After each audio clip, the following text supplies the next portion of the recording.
If you have recently approached the world of racing simulators, and in this case specifically Assetto Corsa Competizione, you have probably wondered what DLCs you should have purchased. So with this video, I want to give you a little help in figuring out which additional content is valuable and which isn't, in my opinion. I'll take into consideration the two parameters that, in my opinion, are fundamental, namely the popularity of the content on LFM, and therefore the possibility to use it in a competitive context, and the ratio between the amount of content in the package and its price. I'll consider the list prices on Steam without considering any discount price or the possibility of buying in packages. Maybe I'll make a further video in the future if necessary. I'll proceed without wasting further time by listing the DLCs and giving my impressions in the chronological order of content release. InterContinental GT Pack. Released in February 2020, the InterContinental GT Pack is the first of the DLCs released by Kunos and introduced 4 tracks, including Kyalami, Suzuka, Laguna Seca and Mount Panorama. In the current season, the season 14, the circuits of Suzuka, Mount Panorama and Kyalami are a permanent presence of LFM calendars, while Laguna Seca does not appear once in any category. It can therefore be said that the content is the most part very much appreciated and requested by the community. Regarding popularity, I give it a 5 out of 5. The list price here is 15 euros, so considering Laguna Seca is likely unused, you will pay like 5 euros per track.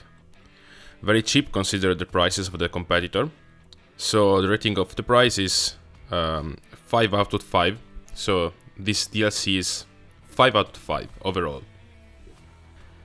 Then we have the GT4 pack, released in July 2020, and the pack provides 11 GT4 cars, including the Alpine, Aston Martin, Audi, BMW, Chevrolet, Ginetta, KTM, Maserati, and McLaren, Mercedes, and Porsche version for this championship. The content is fairly popular on LFM, as it's part of a dedicated championship, and whatever the meta is, you will find a performance car in this package. Unfortunately, there are not many splits, so it can become a negative factor for your elo. And in terms of for popularity, I therefore rate it 3 out of 5. Regarding the price, however, there is no doubt that is a 5 out of 5, because 11 cars for less than 20 euros is definitely a good price, despite the fact that many models are identical to cars already in the game. So yeah, 5 out of 4 overall. Now we have 2020 GT World Challenge, released in November 2020. The package contains the Autodromo Nazionale Enzendino Ferrari, also known as Simola, the Ferrari 488 GT3 Evo 2020 version, and the 2020 version as well of Mercedes AMG GT3. I'll start with the fact that 488 is outclassed by its evolution, the 296. And at the time I'm recording this video, it has only won 11 races this season compared to almost 2.3 thousand for its big sister. So it's pretty much useless. The Mercedes on the other hand is the 7th most used car despite being 4 years old already. Imola instead is a recurring presence and is very popular as a track, despite not being so present in this season. So in terms of popularity, I'll give it 3 out of 5. The price is only 9 euros, which it already makes it a 5 out of 5 in quantity price. And considering that is almost 4 years old, the content you can be sure you will find at least a 50% off, 4 out of 5 overall. So the British GT Pack, released in February 2021, it contains 3 circuits such as Donington, Oulton and Snetterton. Donington appears quite frequently in the calendars, but the situation is different for the other 2 tracks. Oulton rarely appears and Snetterton virtually never. English tracks, with the exception of Silverstone, always tend to be very narrow and not very enjoyable in racing situations, which makes them, let's say, particular. Therefore, for popularity, I would say 2 out of 5. In terms of price, however, the package is rather economical because it provides 3 circuits for the price of 13 euros, practically as much as a single track on iRacing. Price 5 out of 5, and therefore 3 out of 5, just enough. Now we have Challengers Pack, released in March 2022. It contains Audi R8 GT3 2022 version, BMW M2, Ferrari 488 GT3 Challenge Evo, Lamborghini Huracan Super Trofeo Evo 2, Porsche 911 GT3 Cup. In this package we found 5 cars, but they're not that used. Unfortunately, the Audi R8 is no longer competitive in the current meta, and in the current season it's actually the 11th car in terms of number of victories. The Porsche Cup is used very little, the 488 Challenge and the Lamborghini Super Trofeo 2.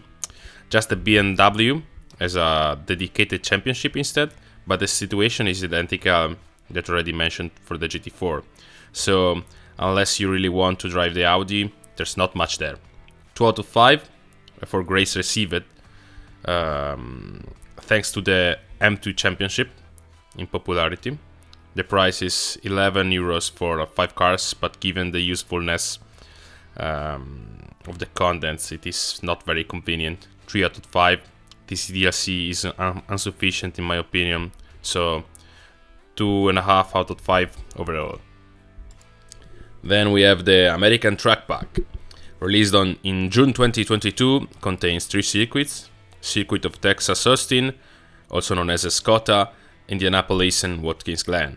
Indianapolis never appears, but the other 2 are quite popular, so 4 out of 5 for popularity. The price of 18 is quite high, considering that Indianapolis you'll almost never use, but not exaggerated in any case. So 3 out of 5, total 3.5 out of 5, and yes, the next one. That is extremely good content in my opinion.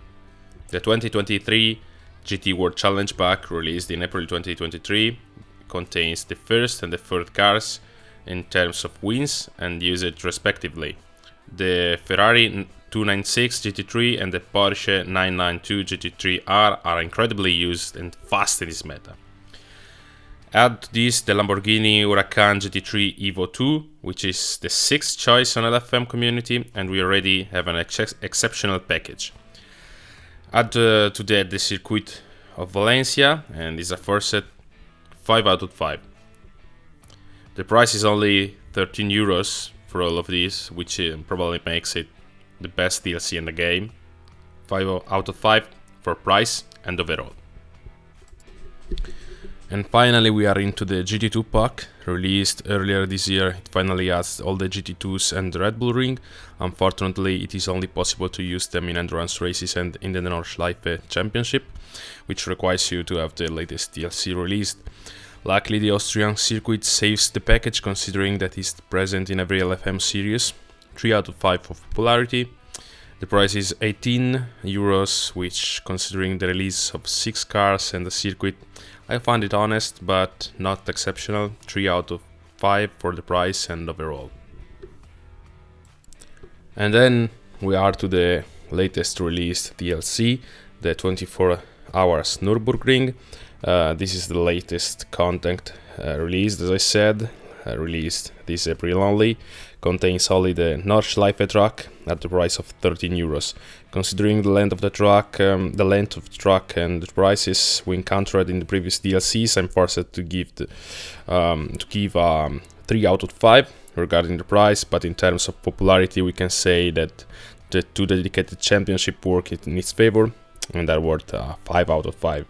Probably the DLC that received the most hype of all is worth 4 out of 5 for me. And then, yeah, we're at the end, so I will say that this video has become long enough and it's better to end it here. I hope you enjoyed this consideration of mine and on ACC additional content, and I invite you to leave a like and a comment. See you soon.